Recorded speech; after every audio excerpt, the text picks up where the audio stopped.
আচ্ছা, তোমরা উত্তর কলকাতার এই আইসক্রিমটা খেয়েছো? আমি না বন্ধুদের সঙ্গে গিয়ে সেদিন প্রথম খেয়েছিলাম। আর দেখো, উত্তর কলকাতার গঙ্গার ঘাট মানেই হয়তো প্রেম, তাই এমন সুন্দর গোড়াপো বিক্রি করছিলেন কাকুটা।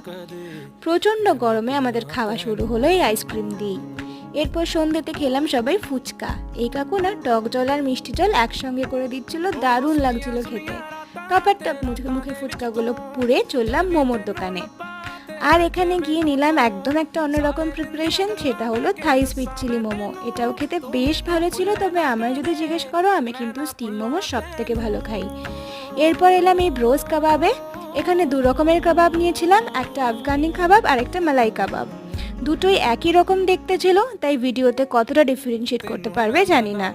আর কি, দিন তো কাটবেই, তবে স্মৃতি হয়ে মনের মাঝে থাকবে বিশেষ বিশেষ বন্ধুদের সঙ্গে কাটানো এই দিনগুলোই। টাটা।